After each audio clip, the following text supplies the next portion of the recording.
प्रधानमंत्री नरेंद्र मोदी ने कोरोना को लेकर हालात की समीक्षा की। जल्द ही वे राज्यों के मुख्यमंत्रियों के साथ भी बैठक करने वाले हैं।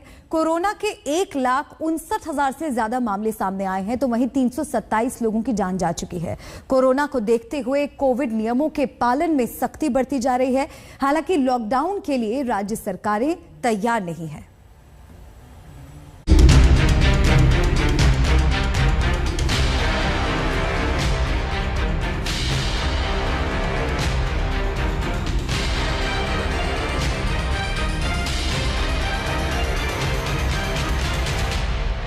देश में कोरोना का विस्फोट हो चुका है।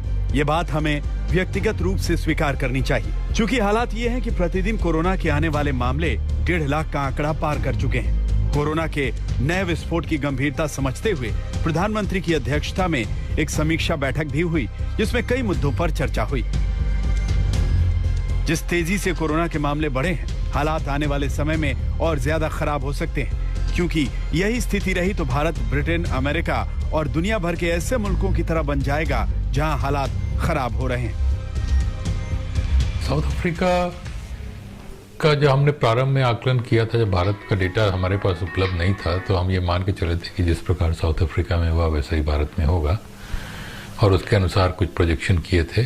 लेकिन इंडिया के ट्रेंड देख के बड़ा स्पष्ट है कि साउथ अफ्रीका जैसा हमारे यहाँ नहीं हो रहा है। साउथ अफ्रीका से कहीं अधिक ये इन्फेक्शन फैल रहा है। कोरोना संक्रमण की चपेट में केवल आम लोग ही नहीं, राजनेता और न्यायाधीश भी आ रहे हैं। कोरोना संक्रमण संसद की दहलीज तक पहुंच गया है। बजट सत्र से पहले संसद के 400 से ज्यादा लोग कोरोना पॉजिटिव पाए गए हैं। ये जांच 6 से 7 जनवरी को संसद के अंदर बड़े पैमाने पर की गई थी। इन लोगों में संसद में काम करने वाला स्टाफ और सुरक्षा कर्मचारी शामिल हैं। कोरोना का साया अब देश की सबसे बड़ी अदालत यानी सुप्रीम कोर्ट तक जा पहुंचा है। सुप्रीम कोर्ट के मौजूदा 4 जज कोरोना संक्रमित पाए गए हैं। इसके अलावा रजिस्ट्री विभाग के तकरीबन 150 कर्मचारी भी कोरोना संक्रमण पाया गया है। यही नहीं, इसके अलावा संसद में तकरीबन 400 कर्मचारी और सुरक्षा कर्मी भी कोरोना पॉजिटिव हो चुके हैं, जो लगातार सरकार के लिए एक चिंता का विषय बन गया है। कोरोना प्रोटोकॉल की सख्ती के बावजूद कोरोना संक्रमण की रफ्तार थम नहीं रही है। तीसरी लहर की चपेट में अब सुप्रीम कोर्ट के जज भी आ गए हैं। सुप्रीम कोर्ट के 4 जज कोविड पॉजिटिव पाए गए हैं। शनिवार को 2 और जज कोरोना पॉजिटिव हो गए थे। गुरुवार को भी 2 जज कोरोना पॉजिटिव पाए गए थे। सुप्रीम कोर्ट के करीब 150 कर्मचारी कोरोना की चपेट में हैं। खतरे को देखते हुए जज अब सरकारी आवाज पर ही सुनवाई करेंगे। देश में कोरोना संक्रमण का पॉजिटिविटी रेट 10.21% हो गया है। एक्सपर्ट्स के मुताबिक 8% के ऊपर पॉजिटिविटी रेट गंभीर माना जाता है। देखिए, इसको कहते हैं कि नंबर्स गेम की बात है ये। तो जिस हिसाब से केसेस आज देश में बढ़ रहे हैं और जो एक्सपीरियंस बाहर के देशों में रहा, उससे ऐसा लग रहा है कि बहुत तेजी से हिंदुस्तान में भी केसेस बहुत तेजी से बढ़ेंगे। और उसके लिए इस चीज को हम ओवर एम्फसाइज कर रहे हैं, लेकिन फिर भी जरूरी है कि एहतियात बरतनी सबसे ज्यादा इम्पोर्टेंट है, और उसमें मास्क और डिस्टेंसिंग ये इम्पोर्टेंट है, और पर्सनल हाइजीन हर लेवल पे हम लोगों को बरतनी चाहिए। कोरोना संक्रमण के मामले में देश में 2 राज्य सबसे बुरी तरह प्रभावित हैं। उसमें से एक है महाराष्ट्र, जहां आज 40,000 से ज्यादा मामले आए, और दूसरा है देश की राजधानी दिल्ली। राजधानी दिल्ली में पिछले 24 घंटे में 20,180 नए मामले सामने आए हैं। 7 लोगों की मौत हुई है। संक्रमण दर 19.6% दर्ज की गई है। हालांकि अस्पतालों में 1,586 मरीज भर्ती हुए हैं। यहाँ आपको ये जानना भी जरूरी है कि 20 दिसंबर को दिल्ली में कोरोना के महज 91 केस थे, और महज 20 दिनों में कोरोना संक्रमित मरीजों की तादाद 20,000 को पार कर गई है। दिल्ली के लिए ये आंकड़े डराने वाले हैं। पिछली लहर की त्राही एक बार फिर दिल्ली के मुहाने पर आकर खड़ी हो गई।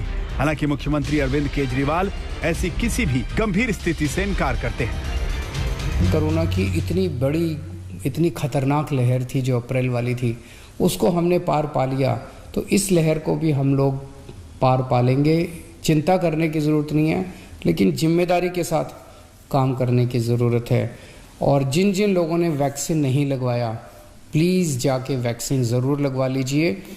वैक्सीन लगाने से मतलब ये नहीं है कि कोरोना नहीं होगा, लेकिन कोरोना अगर हुआ तो आपको कम माइल्ड कोरोना होगा, आपकी जान को खतरा नहीं होगा, आपको अस्पताल हो सकता है जाने की जरूरत ना।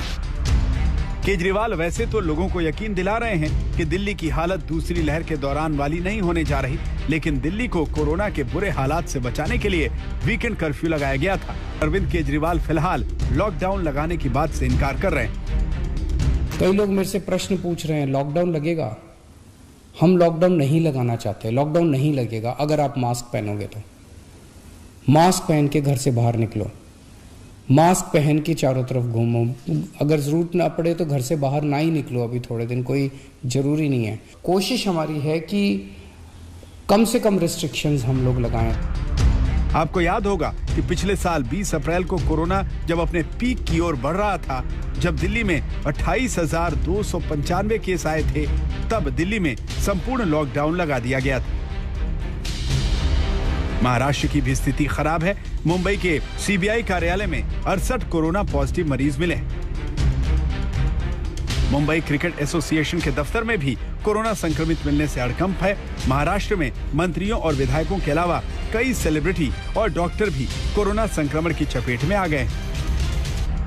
मुंबई में नए साल में प्रतिदिन मिलने वाले कोरोना संक्रमित मरीजों की संख्या काफी तेजी से बढ़ी। 4 जनवरी को 10,860 नए केस आए थे। 5 जनवरी को 15,166 हुए। 6 जनवरी को आंकड़ा 20,181 पहुंचा। 7 जनवरी को 20,971 कोरोना केस मिले। 8 जनवरी को 20,381 कोरोना केस आए। महाराष्ट्र सरकार ने अब रिस्ट्रिक्शंस की लंबी चौड़ी लिस्ट जारी कर दी है। पार्क्स, जू, म्यूजियम, फोर्ट सब बंद।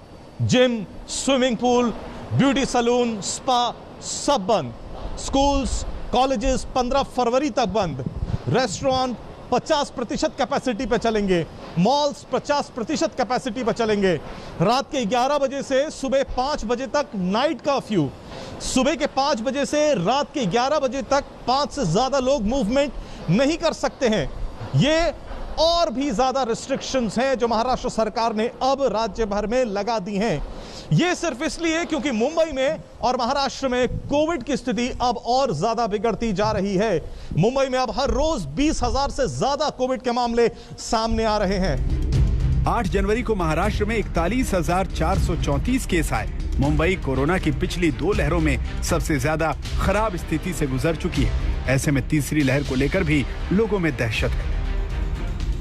दिल्ली से श्रुतिका, सुशांत मेहरा और मुंबई से पंकज उपाध्याय के साथ आज तक ब्यूरो।